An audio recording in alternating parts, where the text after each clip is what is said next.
What is it about music that can transform your ordinary life into something extraordinary? What is it about music that can touch us so deeply and set in motion the wheel of our emotions? Whether we celebrate each other, nature, or the divine, our desire to express ourselves through music is ancient and a cultural universal. In this program, we will explore music from all over the world and speak with guests from musical, spiritual, scientific, and other realms in a quest to share and understand how music affects us. I'm your host, BRAUN, and this is Soulscapes.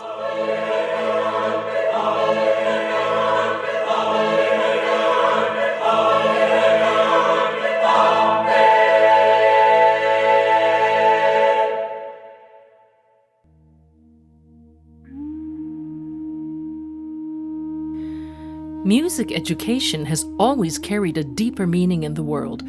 Across history, people learned music not just to perform it, but to understand themselves and one another. Joy, play, and shared sound made music a space where humans could express emotion, explore creativity, and feel connected.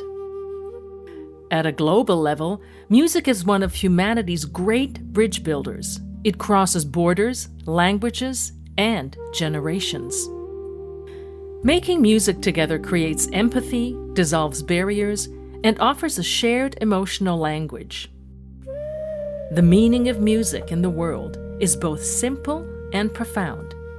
It helps people feel joy, understand each other, and belong. He stands at the intersection of performance, pedagogy, and artistic leadership.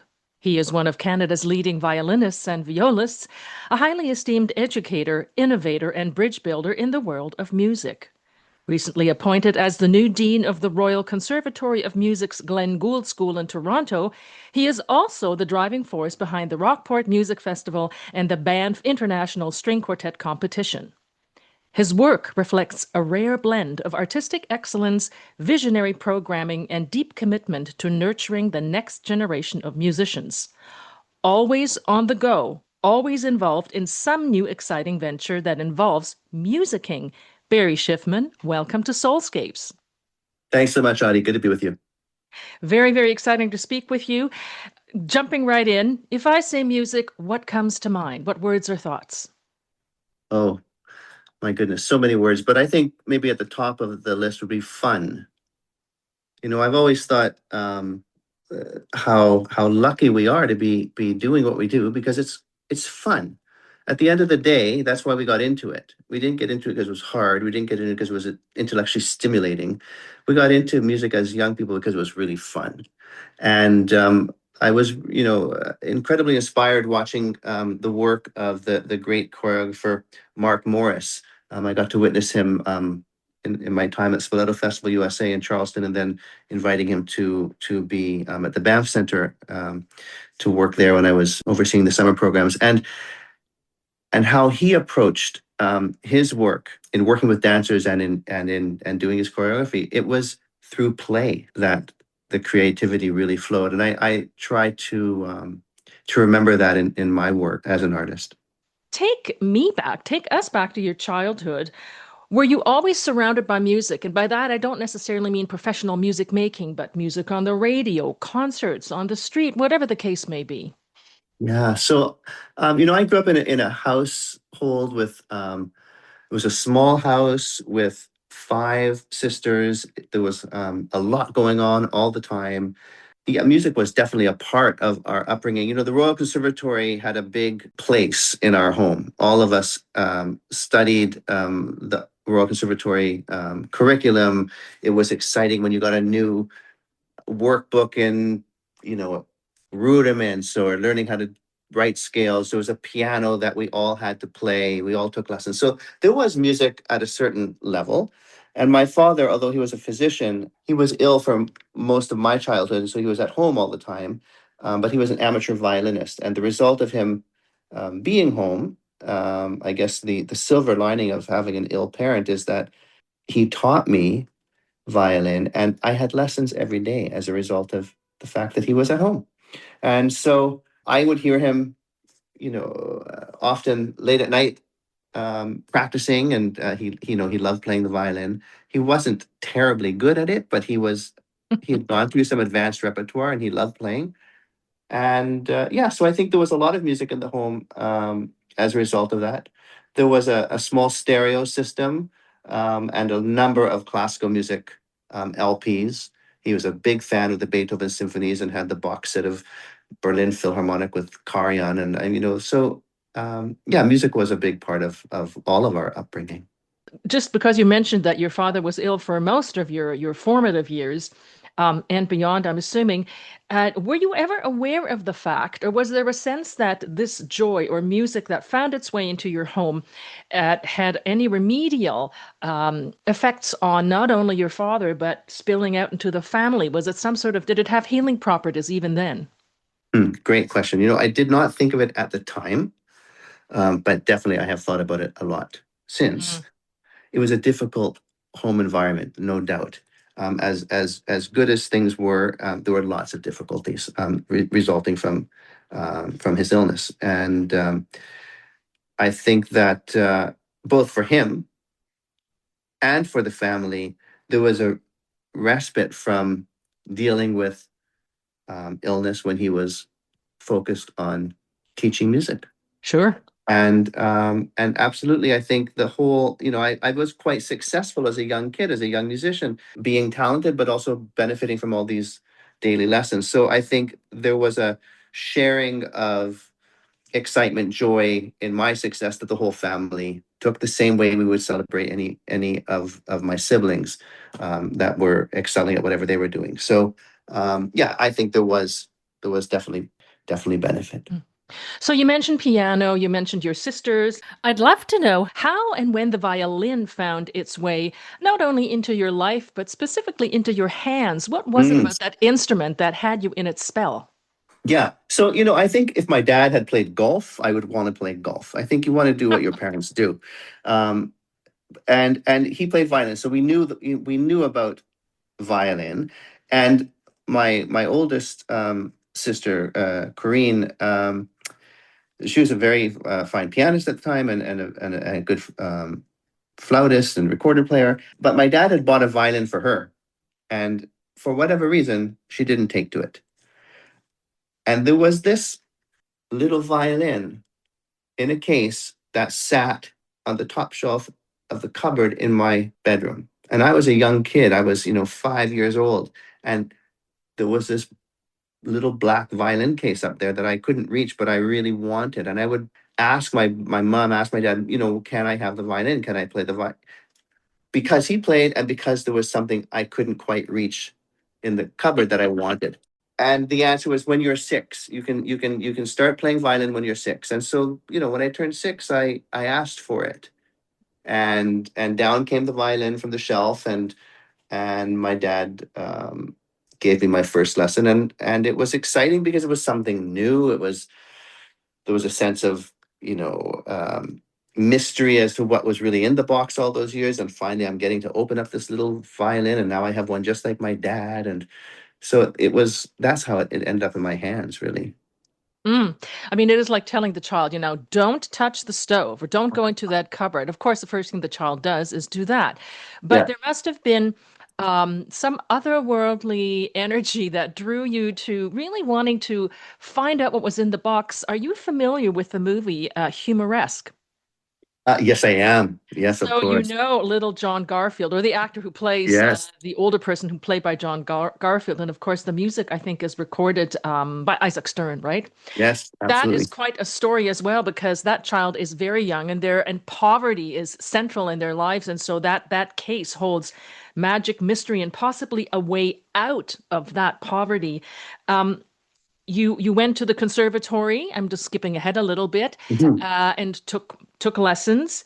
Um, at what point did you think that this might be something that would make you into a, I'm going to say in quotations, a professional musician? I mean, when you're taking classes with other kids, and you mentioned rudiments and harmony and so forth, Mm.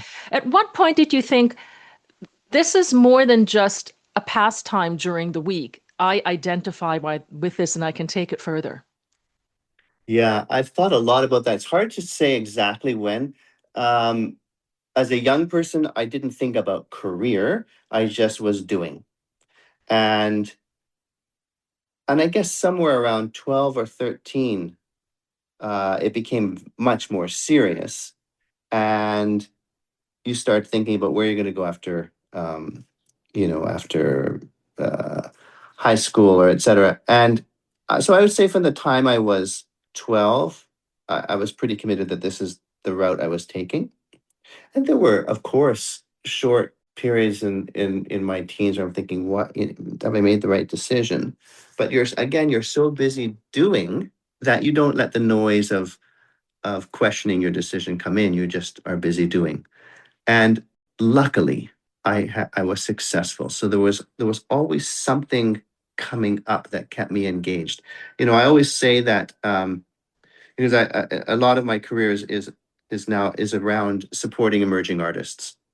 The secret of success in support for emerging artists is nothing more than make sure their calendar has stuff in it.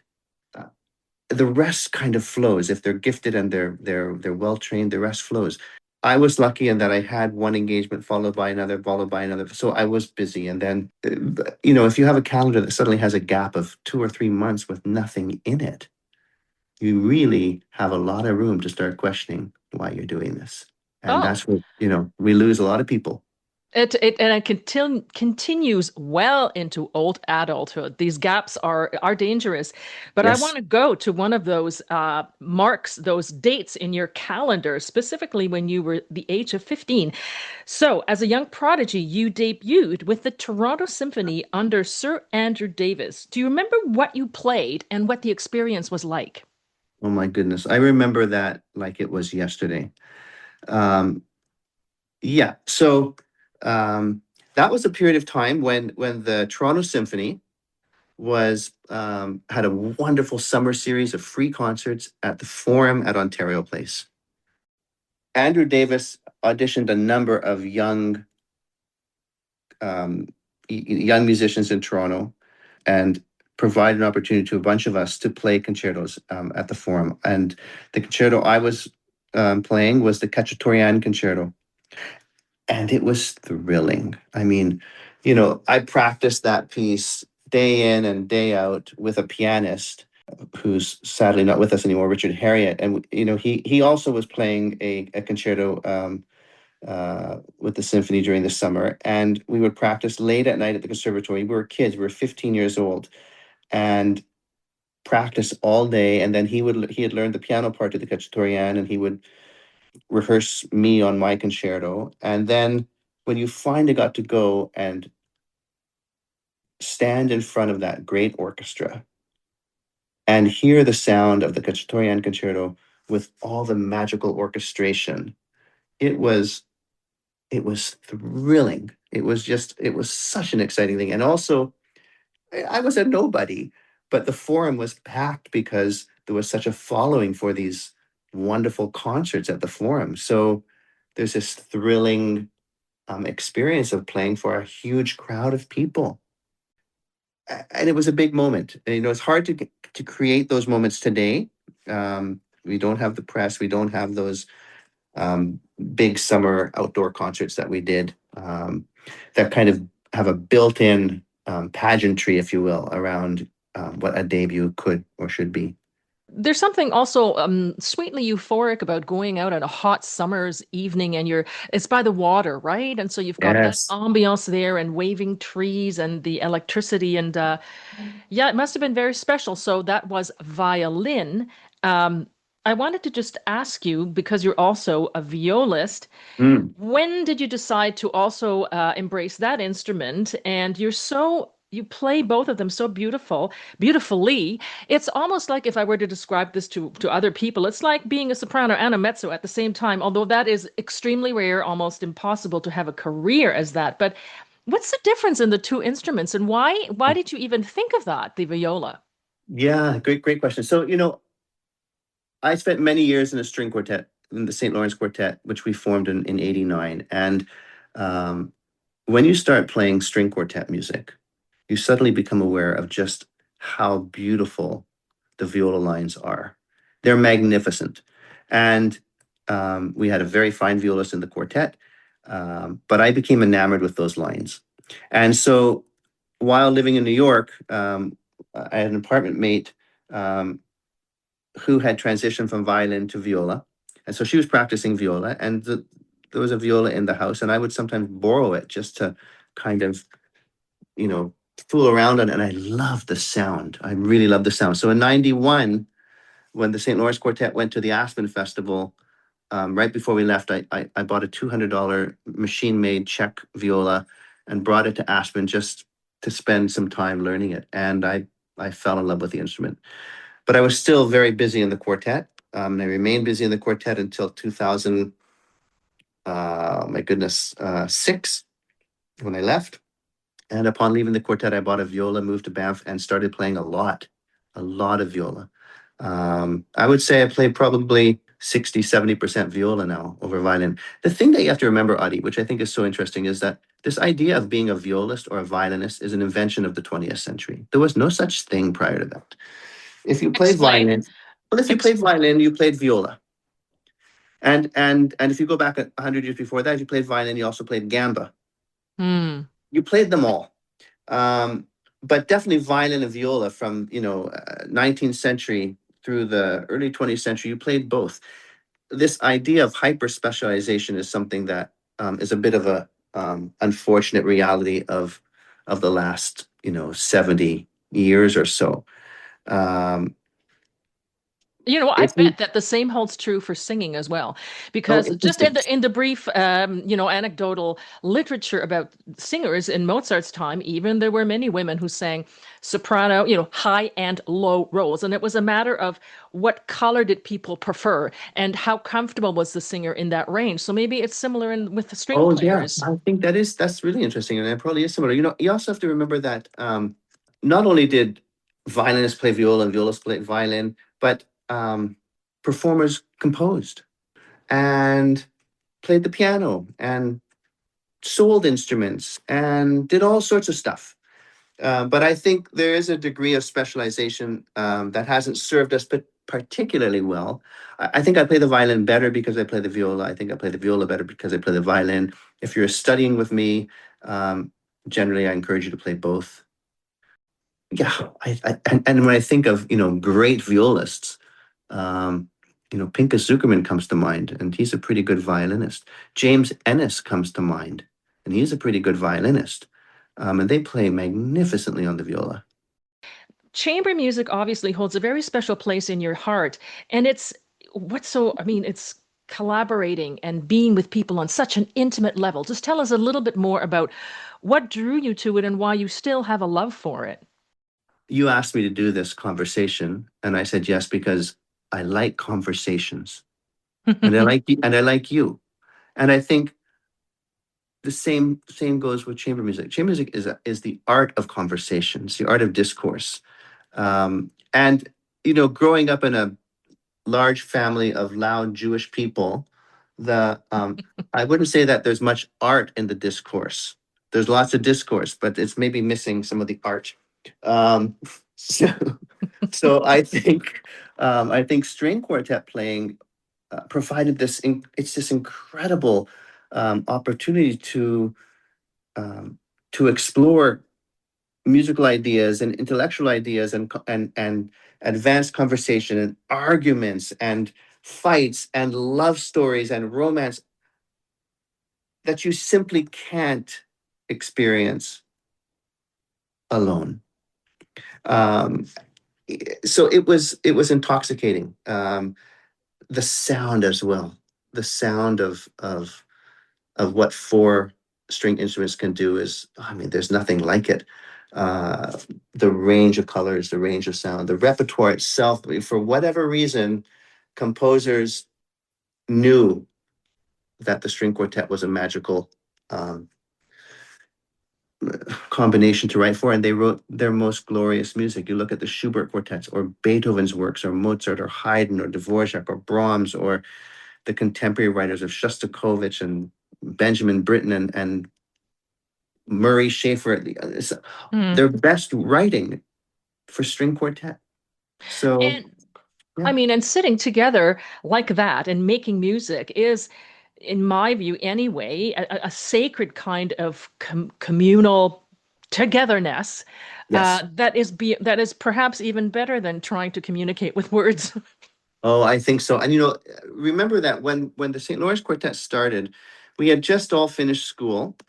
And going back to our earlier part of the conversation about the importance of having things on your calendar to keep you busy, keep you engaged, I think all four of us needed the community of that the quartet provided to keep us going. It's a lot easier to stay focused and committed to something when you're in it together. Music is a world of magic for both the performer and the audience, but behind this magic and the incredibly hard work of honing one's craft as an artist, there lies a world of business from schools to agents and big producers worldwide. And it takes real savvy to navigate these waters. How do you see your role as a teacher, performer, and a music administrator in terms of helping shape young talent and preparing them for what lies ahead? It's a great question. And,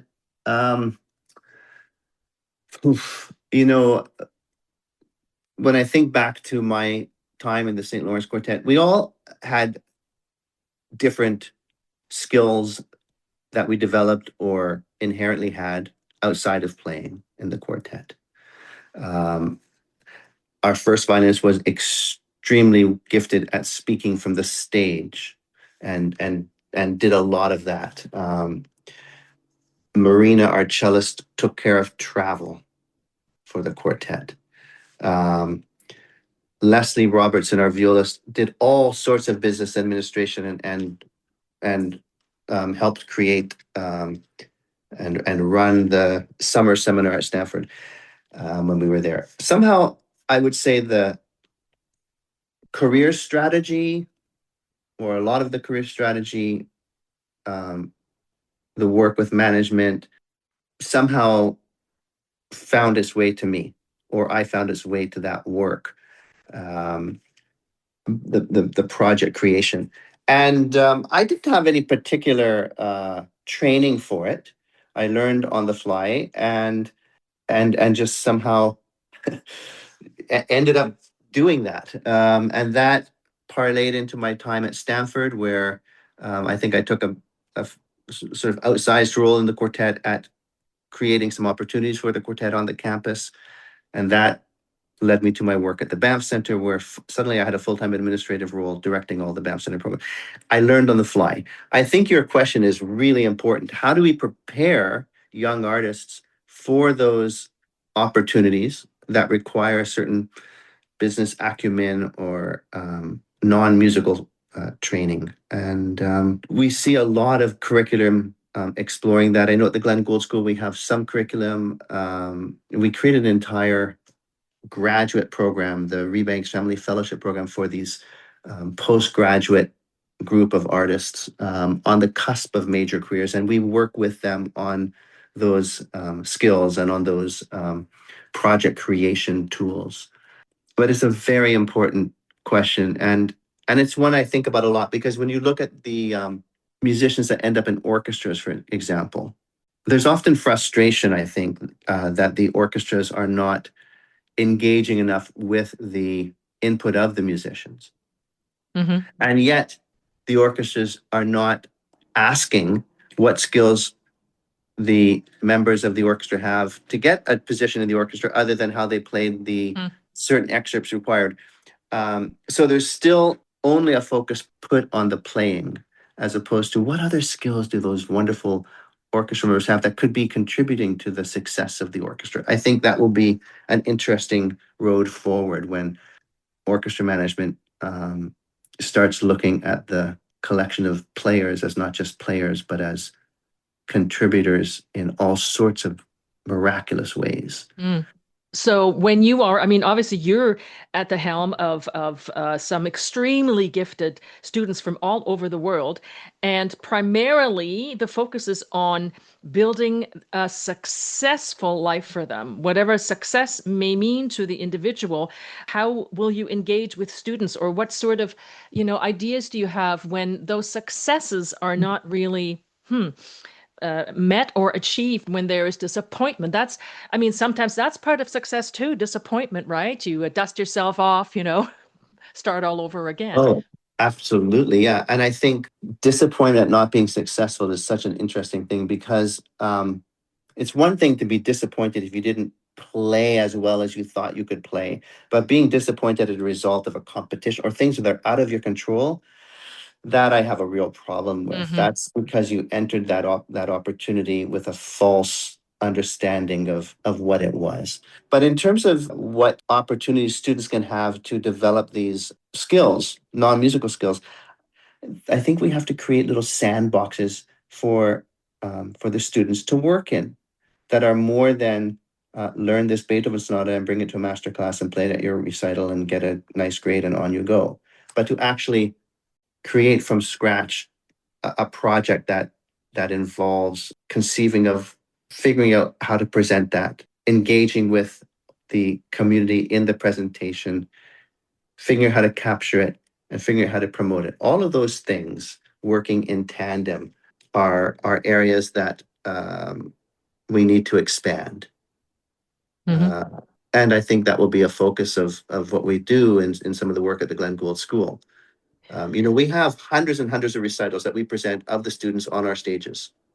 Uh, and I think that's wonderful. We need to find opportunities where the students are the presenter, and the students are the creator of the content and are conceiving of what could be possible. I can tell you there was a course that I gave on Canadian music, and we had a number of wonderful composers and broadcasters come in as guests of the class, and it was really wonderful. And the culminating project for this course was, okay, you have now met Alexina Louis and Murray Schaefer and et cetera, et cetera, et cetera. Curate a 3-day music festival, incorporate that music, put it together. Where is it going to be created? What's the budget? So really conceive and deliver this little mini festival, and started getting the students thinking about all the things other than just playing the music. Mm. It might get some people out of their comfort zone, which is a good thing. Because we're talking about the Glenn Gould School, you have recently been appointed as the dean of this prestigious Glenn Gould School at the Royal Conservatoire of Music here in Toronto, the very school that you attended as a child. Although we didn't have Glenn Gould then, but you were at the conservatory in the ADP program, as was I, correct? So at the time, my time at the conservatory was in the Young Artist program, which is now the Taylor Academy. And Right. then yes, the ADP program, although I don't even know if it was called that at the time, was when the St. Lawrence Quartet formed.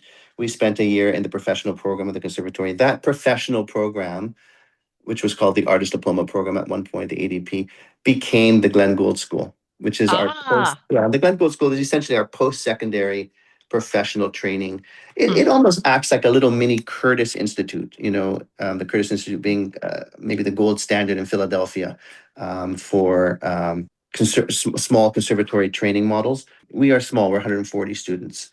And it's a great privilege and honor to be asked to lead the school. I've had the opportunity to be associate dean here at the Glenn Gould School, working with our just retired Dean Emeritus Jameson Agneson, who was my chamber music coach here as a young student in the 80s, if you can imagine. So I've had the opportunity to be at this school for already a decade and a half, working closely with Jim and Agneson, and I've seen where the school has gone, and it is unrecognizable to where it was, just 10 or 15 years ago. We're seeing success of the program in real life, where the students are winning jobs, and that is so encouraging, and it's a very important story to share with our supporters, whether they be government or the enormous number of private givers that have donated exceptional amounts of money to underwrite the tuition costs of many of our students. Right. And now that you're at the helm, as it were, what are your hopes and dreams to move the school further into uncharted territory? Or is it uncharted territory? Yeah. No, I think we build on the success we have. First of all, I think that's really we're in a lucky position to be able to do that. But uh, the work we were just talking about, this idea of having agency over more than just the actual performance. I think we can take for granted that we do an exceptional job at helping our young artists sing, play the piano, play their instrument well. We do that in an incredible way. And our work now has to be about, in an equally incredible way, about helping the young artists understand the importance of connection to their community, to be relevant, to understand that that is a continuum in their work, having an outsized impact on your community because of the power of engaging people with music. When you take a group of young players and bring them to, say, a grade 6 or 7 class in the Toronto School Board, and you present a program for 150 young children, and you see the reaction of those kids, the outsized, overwhelmingly positive reaction to music, that is incredibly inspiring, and it underlines for the young artists why what they're doing is so important. We need to create way more opportunities that underline the why, because so much of the young musicians' experience is alone in a practice room, and they lose connection to the why they're doing what they're doing. I think it's a little bit it's ironic that our school is named for the great Glenn Gould, who I have incredible respect for, and um, I mean, what an extraordinary contribution he made to music and to media and to all sorts of stuff. But I so wish he was alive, because I'd love to have one of those argumentative experiences from my childhood at the dinner table where we all would challenge Glenn and say, "What the heck were you thinking?" Suggesting that recorded music is better than live music and the concert stage is for gladiators. Somehow poor Glenn Gould missed it. He was wrong. And the connection to others, the upliftment, it's not always joy per se, meaning all smiles and so forth. It's deeply, deeply moving and cathartic on all sorts of levels. And it brings me to my next question. In the popular TV series Ted Lasso, which I'm a huge fan of, I don't know whether you've seen it. Yes, I love it. One of the characters, a real life soccer player and actor Cristo Fernandez, says, "Football is life." It's his mantra. Is music yours? Huh, that's a great question. I don't know if music is my life, but I would say is my mantra. But I would say community would be my mantra. You know, my wife Robin often teases me that I don't like being alone, and I spent a lot of time thinking about that. And like most things, when somebody points out something that you start to try to, no, I like being alone. You defend it. No, I have no problem with being alone. And it says, then I said, wait a second. Actually, you're absolutely right. I absolutely don't like being alone. I love being with others. I love community. Nothing makes me happier. And I think I should go deep in that. Mm-hmm. And those that like being alone, the Glenn Goulds in the world, they can be alone. Mm, So my mantra, I guess, would be community, wonderful. and Wonderful. music for me is connected to that.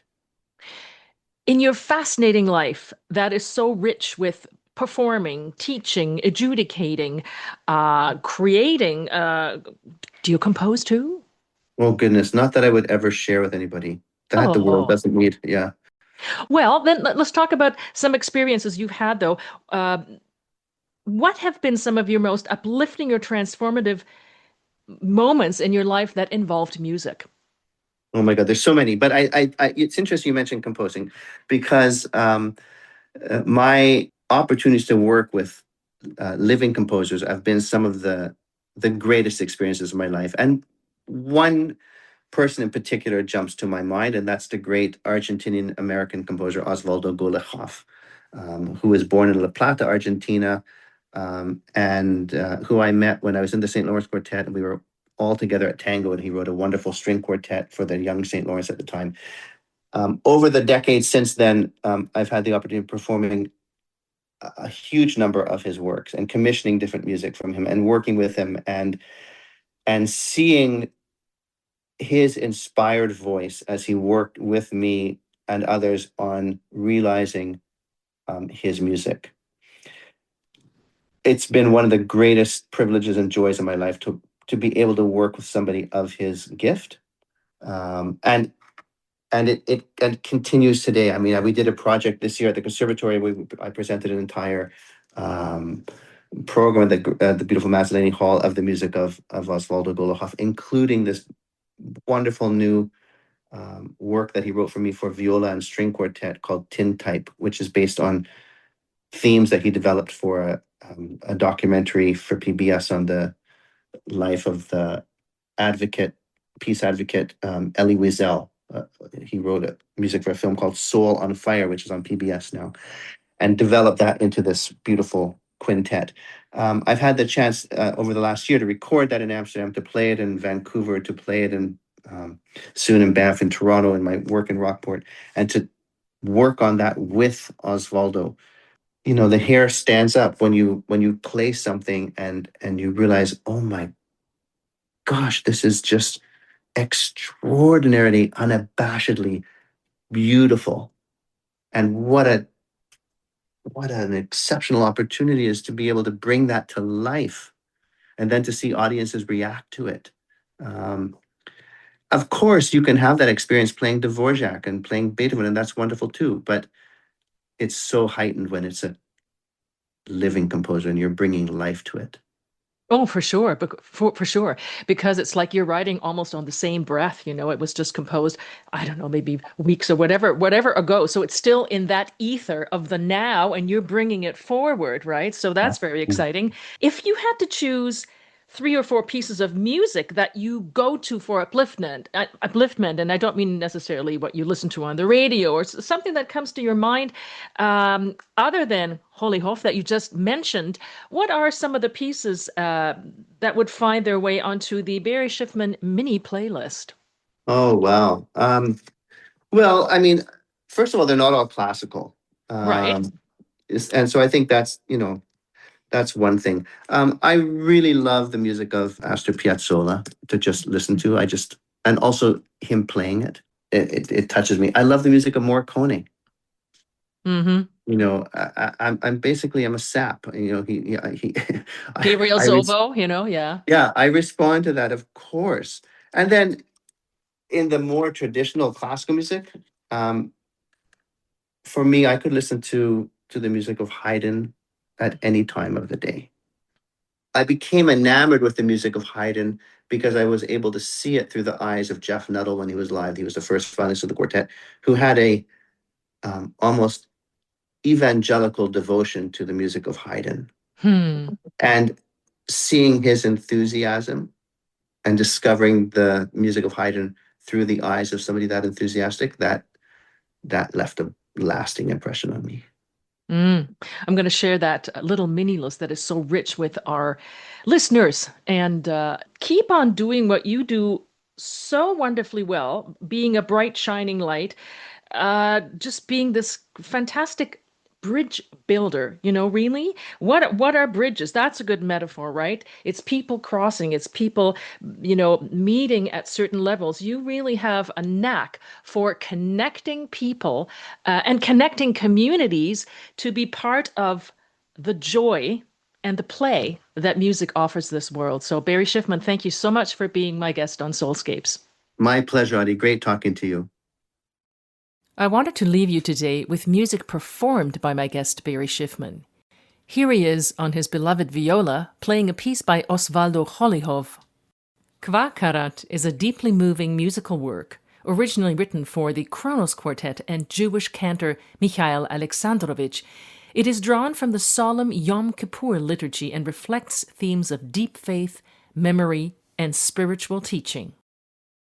Barry Shiffman, along with the Arethusa and Animato quartets.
From north to south and east to west, music inhabits every corner of our world and beyond.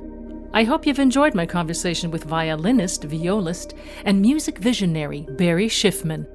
I'm Audie BRAUN, and this is Soulscapes.